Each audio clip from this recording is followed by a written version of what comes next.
नमस्कार विद्यार्थियों, मैं आज की कक्षा के अंदर चर्चा कर रहा हूं राजस्थान की राधा कहलाई जाने वाली मीराबाई के ऊपर। बहुत छोटे से वीडियो के अंदर आपको मीराबाई की जीवन कहानी से परिचित कराना चाहता हूं। विद्यार्थियों, राजस्थान की एक ऐसी भक्त कवयित्री जिसे भक्तन कहे, जिसे साहित्यकार कहे, जिसे कवयित्री कहे, जिसे कृष्ण की, जिसे वैसे तो मेवाड़ घराने की बहू है, लेकिन कृष्ण की माधुर्य भक्ति करने वाली, कृष्ण को अपना पति मानने वाली वो मीराबाई। विद्यार्थियों, एक छोटे से वीडियो के अंदर मैं मीराबाई के ऊपर चर्चा कर रहा हूं। वो मीरा जिनके बारे में अक्सर हम कहते हैं मेड़ता की मीरा, लेकिन ये मेड़ता की मीरा कभी आपको पता होगा कि इनका जन्म 1498 ईस्वी के अंदर कुड़की गांव पाली के अंदर हुआ। विद्यार्थियों, मीराबाई के जन्म की जब मैं चर्चा करता हूं तो मीराबाई का जन्म 1498 ईस्वी के अंदर कुड़की गांव पाली के अंदर हुआ। 1498 के अंदर कुड़की गांव पाली के अंदर जाई जन्मी मीरा, जिनका बचपन का नाम, जिनका वास्तविक नाम, जिनका रियल नाम पेमल था। वो पेमल जो 1498 ईस्वी के अंदर कुड़की गांव पाली के अंदर तत्कालीन मारवाड़ रियासत के पाली क्षेत्र के कुड़की गांव के अंदर जाई जन्मी, पिता रतन सिंह की पुत्री और माता वीर कंवरी के गर्भ से जो बच्ची पैदा हुई। विद्यार्थियों, आपको जानकारी हो, कहते हैं कि पिता रतन सिंह जो मारवाड़ के शासक राव जोधा के चौथे बेटे दूधा के चौथे पुत्र थे। ध्यान देना, राव जोधा। अगर मीराबाई के बारे में अगर हम थोड़ी सी बात करें, आप सभी को इतना तो पता ही है कि जोधपुर के संस्थापक, जोधपुर की स्थापना करने वाले राव जोधा थे। राव जोधा के चौथे पुत्र थे राव दूधा। विद्यार्थियों, राव जोधा के चौथे पुत्र राव दूधा और राव दूधा के चौथे पुत्र थे राव रतन सिंह। ये आपको जानकारी होगी कि राव दूधा के चौथे पुत्र रतन सिंह जी, और रतन सिंह, पिता रतन सिंह के घर माता वीर कंवरी के गर्भ से एक बच्ची 1498 के अंदर जो है वो पैदा हुई। विद्यार्थियों, आपको जानकारी हो, रतन सिंह जी की पत्नी थी वीर कंवरी। आपको ध्यान हो, जोधपुर के संस्थापक राव जोधा के चौथे बेटे राव दूधा और राव दूधा के चौथे बेटे रतन सिंह, और रतन सिंह जी की पत्नी थी जिनका नाम था वीर कंवरी। पिता रतन सिंह के घर माता वीर कंवरी के गर्भ से, आपको जानकारी हो, पिता रतन सिंह के घर माता वीर कंवरी के गर्भ से एक बच्ची का जन्म 1498 ईस्वी में हुआ। उस बच्ची का नाम है पेमल। विद्यार्थियों, क्या नाम है उस बच्ची का? पेमल। और वो बच्ची पेमल कहते हैं कि कालांतर के अंदर मीरा के नाम से लोकप्रिय हो गई। ये बच्ची, जिस कुड़की की बात मैं करता हूं, ये कुड़की वैसे उस समय मेड़ता की जागीर का हिस्सा हुआ करता था। ये कुड़की गांव उस समय मेड़ता क्षेत्र के अंडर में आया करता था, और मेड़ता की जागीर कहते हैं कि किसके पास थी? मारवाड़ के राव जोधा के चौथे बेटे राव दूधा के पास में उस समय मेड़ता की जागीर थी। और इसी मेड़ता की जागीर के तहत एक गांव कुड़की, और उस कुड़की गांव के अंदर पैदा हुई रतन सिंह जी के घर माता वीर कंवरी के गर्भ से एक बच्ची जिसका नाम था मीरा। मीरा के बचपन में ही उनकी मां, मीरा के बचपन में ही उनकी मां वीर कंवरी का देहांत हो गया। जब मीरा छोटी सी बच्ची थी, उनकी मां वीर कंवरी इस दुनिया से चली गई, और जब वीर कंवरी इस दुनिया से चली गई तो मीरा का जो लालन पालन हुआ, सीधी सी बात है, रतन सिंह जी के बड़े भाई, आपको जानकारी हो, रतन सिंह जी के बड़े भाई, और मैं ये कह सकता हूं, आपको जानकारी हो, वीरम देव, रतन सिंह जी के बड़े भाई और मीरा के ताऊ वीरम देव के घर मीरा का लालन पालन हुआ। मीरा की परवरिश, कहते हैं कि मीरा के बचपन में दादा दूधा और ताऊ वीरम देव के निर्देशन में हुई। आपको जानकारी हो, मीरा की जो मदर है, मीरा की जो माताश्री है वीर कंवरी, वो मीरा के बचपन में ही इस दुनिया को छोड़कर चली गई। मैं हमारे तकनीकी विशेषज्ञ से कहूंगा मीरा का चित्र हो तो दिखाएगा। पेन ड्राइव मुझे दीजिएगा। कहाँ है? अच्छा, कहाँ है? अच्छा, ठीक है, बिल्कुल मीरा का चित्र आप लोग जो है वो देख पा रहे हैं स्क्रीन के ऊपर। विद्यार्थियों, आपको जानकारी हो, मीरा का चित्र आपको स्क्रीन पर दिखाई दे रहा होगा। और महत्वपूर्ण बात जो मैं कर रहा हूं यहां पे, थोड़ा सा अपने को ये दिमाग के अंदर रखना है कि मीरा की माता वीर कंवरी का देहांत मीरा के बाल्यकाल के अंदर ही हो गया। मीरा की मां वीर कंवरी इस दुनिया को छोड़कर चली गई और तब मीरा का लालन पालन, कहते हैं कि मीरा की ताईजी, और वो मीरा की ताईजी वीरम देव जी की धर्मपत्नी। वीरम देव जी कौन? रतन सिंह जी के बड़े भाई, मीरा के पिता रतन सिंह जी के बड़े भाई वीरम देव जी की पत्नी, यानी कि मीरा की ताईजी। मीरा की ताईजी ने मीरा का लालन पालन किया। पिता रतन सिंह जी, गौर करिएगा, मीरा के मैं ये कहना चाहूंगा, बताना चाहूंगा कि मीरा के दादा राव दूदा के निर्देशन में, मीरा के ताऊ वीरमदेव के निर्देशन में मीरा का लालन पालन हुआ। लेकिन बचपन में ही मीरा को भगवान कृष्ण की भक्ति का, कहते हैं कि एक तरीके से मीरा भगवान कृष्ण की भक्तन बन गई। बचपन से ही भगवान कृष्ण की भक्ति करती थी और भगवान कृष्ण को मन ही मन अपना पति मानने लग गई मीराबाई। अपना पति मन ही मन भगवान कृष्ण को मीरा मानने लग गई। कृष्ण की माधुर्य भाव से भक्ति मीराबाई ने की। विद्यार्थियों, ध्यान देना, मीराबाई ने भगवान कृष्ण की माधुर्य भाव से भक्ति करी। और मैं आपको बताना चाहूंगा, बचपन से ही कृष्ण की भक्ति की। और जब भक्ति भगवान के विशेष नाम से की जाए तो इसका मतलब भक्ति की धारा कैसी हो गई? भक्ति की धारा सगुण हो गई। सगुण भक्ति धारा की संत मीराबाई को माना जाता है। बचपन से ही जब भगवान कृष्ण की भक्ति मीरा करने लगी तो सीधी सी बात है कि जिस घर की बच्ची के मन में वैराग्य के भाव आने लग जाए, और खास तौर से वो बच्ची जब किसी राजघराने से संबंध रखती हो, जब वो जोधपुर जैसे बड़े राठौड़ राज्य के संस्थापक राव जोधा के बेटे दूधा की पोती हो, और वो जब बचपन से ही उसके अंदर विराग के भाव आवे तो राजघराने की चिंताएं, उस जागीर के जो भी रखवाले हैं, चाहे राव दूधा है और चाहे वो रतन सिंह है और चाहे वो वीरम देव है, चिंताएं उनके माथे पर आना लाजमी था। और जब चिंताएं उनके माथे पर आने लगी तो वीरम देव की पत्नी को, गौर करिएगा, नाम यहां पर इसलिए नहीं ले रहा हूं कि नाम में कई सारे, जहां थोड़ा बहुत भी मतांतर होता है, मैं बचने का प्रयास वहां आमतौर पर करता हूं और हमारे विद्यार्थियों को भी करना चाहिए। इतिहास है, इतिहास के अंदर बहुत सारी बातें हैं। आपको जानकारी हो मीराबाई के बारे में एक चीज, कि मीरा की ताई को जब ये लगा कि ये मीरा तो बचपन से ही विराग धारण करने का मानस, कल लोग क्या कहेंगे कि मीरा की ताई जी, मीरा की मां चली गई और मीरा को शायद बचपन में दुख मिला होगा, तब मीरा में वैराग का भाव आया। अब मीरा की ताई जी और मीरा के ताऊ जी वीरम देव ने विचार बनाया कि मीरा के हाथ जल्दी से जल्दी पीले कर दो, इसका ब्याह कर लो, और ब्याह करेंगे तो ये वैराग के भाव से बाहर आएगी। ऐसी भावना रखकर, और कहते हैं कि मीरा के विवाह की तैयारी होने लगी। और विद्यार्थियों, 1516 ईस्वी में जब मीरा की उम्र 18 साल थी, एक बढ़िया दिन देखा, और वो बढ़िया दिन अबूझ सावे का दिन। वर्ण पूछे मौरत का सावा, और विद्यार्थियों, वर्ण पूछे मौरत का सावा हमारे मारवाड़ में, हमारे राजस्थान में वर्ण पूछा मौरत कौन सा है? वो वैशाख शुक्ल तृतीया का दिन है। और वो वैशाख शुक्ल तृतीया, जिसको हम क्या कहते हैं? आखा तीज कहते हैं, जिसको हम अक्षय तृतीया कहते हैं। विद्यार्थियों, ये अक्षय तृतीया का दिन आया, ये आखा तीज का दिन आया।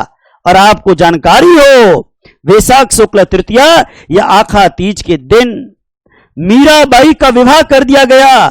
मीराबाई के हाथों में मेहंदी लग गई और मीराबाई की शादी कर दी गई। और विद्यार्थियों, मीरा की शादी किसके साथ की गई? मीरा की शादी की गई मेवाड़ के शासक राणा सांगा संग्राम सिंह प्रथम के ज्येष्ठ पुत्र भोजराज के साथ। विद्यार्थियों, ध्यान देना, भोजराज के साथ मीराबाई का विवाह हो गया। भोजराज के साथ मीरा का विवाह हो गया। कभी पूछ रहे थे मीरा के पति का नाम क्या? और भोजराज कौन थे? चित्तौड़ के राणा सांगा के पुत्र। राणा सांगा के ज्येष्ठ पुत्र भोजराज, हालांकि ये राणा सांगा के ज्येष्ठ पुत्र भोजराज कभी मेवाड़ के शासक नहीं बन पाए, क्योंकि खानवा के युद्ध तक भोजराज भी इस दुनिया से जा चुके थे और तब भोजराज के छोटे भाई रतन सिंह सांगा के उत्तराधिकारी बने। ये बात तब बताऊंगा जब मेवाड़ की बात सुनाऊंगा।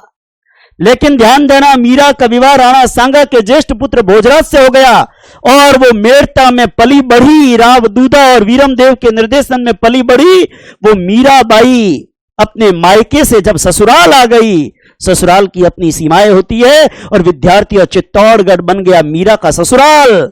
चित्तौड़ के राणा सांगा बन गए मीरा के ससुर जी और चित्तौड़ के राजकुमार युवराज भोजराज।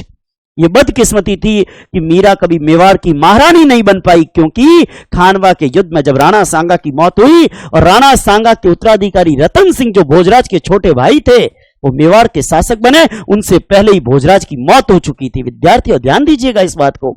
भोजराज युवराज जरूर थे, भोजराज मेवाड़ के ज्येष्ठ राजकुमार जरूर थे, लेकिन खानवा के युद्ध से पहले उनकी मौत हो गई, खानवा के राणा सांगा से पहले उनकी मौत हो गई और इस कारण वो मेवाड़ के उत्तराधिकारी नहीं बन पाए। चित्तौड़गढ़ मीरा का ससुराल बना और चित्तौड़ घराने की बहू बनकर मीरा आ गई। और जब चित्तौड़ घराने की बहू बनकर मीरा आ गई, जब तक राणा सांगा रहे मीरा को कोई दुख नहीं मिला। राणा सांगा के बाद रतन सिंह जी 1528 में मेवाड़ के शासक बने।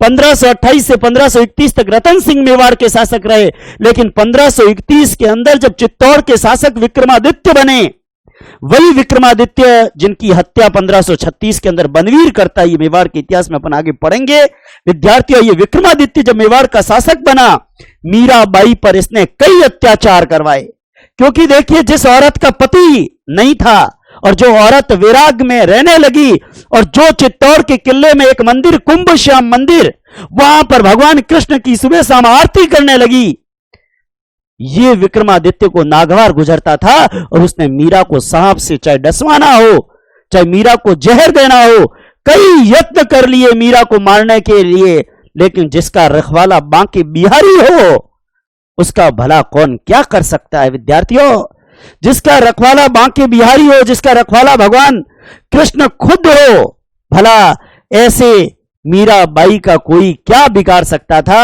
एक महत्वपूर्ण बात जो आपको यहां पर समझनी होगी विद्यार्थियों, आपको जानकारी हो मीराबाई के बारे में। जैसा कि मैंने बताया, विक्रमादित्य के काल में मीरा पर काफी अत्याचार हुए और जब विक्रमादित्य के काल में मीराबाई पर काफी अत्याचार हुए तो ये मीराबाई, आपको जानकारी हो, कहते हैं कि बाद में जब परेशान हो गई, चित्तौड़ का किला इस मीराबाई ने छोड़ दिया और चित्तौड़ का किला छोड़कर मीरा कहते हैं कि अपने अंतिम समय के अंदर वृंदावन धाम भी गई। वृंदावन धाम के बाद मीराबाई, आपको जानकारी हो, गुजरात भी आई और अंतिम समय मीराबाई ने डाकोर के अंदर, ध्यान दीजिएगा, मीराबाई ने अपना अंतिम समय कहते हैं कि डाकोर, वो डाकोर भी आई और द्वारिका भी गई, डाकोर भी आई और फिर कहते हैं मीराबाई के बारे में आपको जानकारी हो, मीराबाई के बारे में कहते हैं कि अपने अंतिम समय के अंदर मीराबाई वृंदावन धाम और वृंदावन धाम के अलावा, विद्यार्थियों आपको जानकारी हो, वृंदावन धाम के अलावा कहते हैं कि मीराबाई वो डाकोर द्वारिका के पास वहां पर भी गई। अब कई जगह ये कंफ्यूजन भी चलता है कि डाकोर और द्वारिका, मीराबाई का अंतिम समय किस जगह पर माना जाए। कई जगह आप ऑप्शन के अंदर कोष्टक में पढ़ेंगे डाकोर या द्वारिका, तो यहां थोड़ा, क्योंकि देखिए इस चीज की पुष्टि इतिहास तो कर नहीं सकती। कहते हैं कि मीरा द्वारिका के अंदर भगवान कृष्ण की मूर्ति में विलीन हो गई। अब भला इतिहास इसकी पुष्टि कैसे करे? जिसकी पुष्टि इतिहास नहीं कर सकता उसके बारे में हम कुछ नहीं कर सकते। लेकिन एक बात और बताना चाहूंगा, मीरा राजस्थान की मशहूर भक्त कवियत्री थी। ध्यान देना, मीरा राजस्थान की मशहूर भक्ति संत भी थी और भक्त कवियत्री भी थी। और मैं आपको जानकारी देना चाहूंगा विद्यार्थियों, आपको जानकारी हो, कहते हैं मीराबाई राजस्थान की चूंकि मुख्य भक्ति संत और भक्त कवियत्री थी, इन्हें राजस्थान की राधा के नाम से भी जाना जाता है। मीराबाई को राजस्थान की राधा भी कहते हैं। और मैं आपको बताना चाहूंगा कि मीरा चित्तौड़ के जिस कुंभ श्याम मंदिर के अंदर पूजा किया करती थी, कालांतर के अंदर ये चित्तौड़ का कुंभ श्याम मंदिर मीरा मंदिर के रूप में लोकप्रिय हो गया। चित्तौड़ का कुंभ श्याम मंदिर, जहां पर रेदास की छतरी भी है, आपको जानकारी हो, रेदास जी को मीरा का गुरु माना जाता है। चित्तौड़ के कुंभ श्याम मंदिर के अंदर, जो वर्तमान के अंदर मीरा मंदिर के नाम से जाना जाता है, इसी कुंभ श्याम मंदिर के एक कोने के अंदर विद्यार्थी ध्यान दे, रैदास जी की छतरी भी है। वो रैदास जो संत रामानंद के चेले हैं, और वो रैदास जिनको मीरा का गुरु भी माना जाता है, वो रैदास जो मीरा के गुरु भी माने जाते हैं, और वो रैदास जिनकी छतरी कुंभ श्याम मंदिर के कोने के अंदर है, वो मीरा जो राजस्थान की मशहूर भक्त संत भी हुई, वो मीरा जो राजस्थान की मशहूर भक्त कवित्री भी हुई। विद्यार्थी और चित्तौड़ के कुंभ श्याम मंदिर को मीरा मंदिर कहते हैं। मीरा राजस्थान के अंदर एक साहित्यकार के रूप में, एक कवित्री के रूप में भी मीरा की अपनी पहचान रही। मैं आपको बताना चाहूंगा, मीरा के निर्देशन में रत्ना खाती ने एक ग्रंथ लिखा ब्रज भाषा में, नरसी जी रो मायरो। नरसी जी, नरसी मेहता हुए ना, गौर करिए, जिनका प्रिय भजन आपने सुना होगा, वैष्णव जन तैने कहिए पीर पढ़ाई जाने रे, गांधी का मशहूर भजन, गांधी का प्रिय भजन। कहते हैं कि मीरा एक साहित्यकार के रूप में भी लोकप्रिय रही। मीरा के निर्देशन में रत्ना खाती ने, मीरा के निर्देशन में रत्ना खाती ने एक ग्रंथ लिखा था ब्रज भाषा में, नरसी जीरो मायरो। ब्रज भाषा में एक ग्रंथ लिखा, नरसी जीरो मायरो। सवाल आता है, नरसी जीरो मायरो किसकी रचना है? मीराबाई की। मीराबाई की नहीं, रत्ना खाती की। लेकिन वो लिखा किसके निर्देशन में था? मीरा के निर्देशन में। रत्ना खाती ने ब्रज भाषा में लिखा नरसी जीरो मायरो। मीरा के कुछ प्रमुख ग्रंथों का जिक्र अगर मैं करूं तो विद्यार्थियों, मीरा के साहित्य में सबसे इंपॉर्टेंट क्वेश्चन आता है पदावलिया। परीक्षा के अंदर कई बार पूछा जाता है पदावली किसकी रचना है। आप एक चीज ध्यान रखो, कबीर दास जी ने बीजक लिखे, कबीर दास जी के जैसे बीजक है, लाल दास जी की चेतावनियां हैं, धन्ना की आरती है, दादूरा दूहा है, वैसे ही मीरा की क्या है? पदावली। मीरा की पदावली नरसी मेहता ने हुंडी, हुंडी मतलब साख, क्रेडिट, उसके ऊपर भी एक कृति, ध्यान दे, नरसी मेहतानी हुंडी, नरसी मेहतानी हुंडी। आपको ध्यान हो, नरसी जीरो मायरो, वो तो नरसी जीरा मायरा अपन पौराणिक मान्यताओं में कई पढ़ते हैं। तो नरसी जी गुजरात के जाने माने संत और नरसी जी हुए भक्त संत। नरसी जी का भजन भी वैष्णव जनता ने कही, गांधी जी का प्रिय भजन था ये। नरसी मेहतानी हुंडी पदावली। रुक्मणी मंगल, रुक्मणी मंगल आपको जानकारी हो, पदावली है, नरसी मेहतानी हुंडी है, रुक्मणी मंगल है, प्रेम उन्माद है, टीका राग गोविंद है, प्रेम उन्माद, टीका राग गोविंद, ये सारी आपको जानकारी हो। ये इन रचनाओं का संबंध किसके साथ है? इन रचनाओं का संबंध मीरा के साथ है। और वो मीराबाई जिसको हम कहते हैं राजस्थान की राधा, वो मीराबाई जिसको हम कहते हैं राजस्थान की राधा। विद्यार्थी और राजस्थान के अंदर अगर बात मीराबाई की चलेगी तो आपको इतना समझना होगा कि मीराबाई के वैसे राजस्थान के अंदर, चित्तौड़ के अंदर भी और मेड़ता के अंदर भी मीरा के मेले बहुत फेमस है, जिसकी चर्चा अपन मेलों के शीर्षक में करेंगे। चित्तौड़ और मेड़ता में मीरा के मेले लगते हैं। मेड़ता मीरा का मायका है, चित्तौड़ मीरा का ससुराल है। मैंने एक छोटे से वीडियो के अंदर आज राजस्थान की भक्त कवित्री और राजस्थान की राधा कहलाई जाने वाली मीराबाई पर अपनी चर्चा की। पसंद आए तो जरूर लाइक करिएगा, शेयर करिएगा, सब्सक्राइब करिएगा। धन्यवाद। जय हिंद, जय भारत।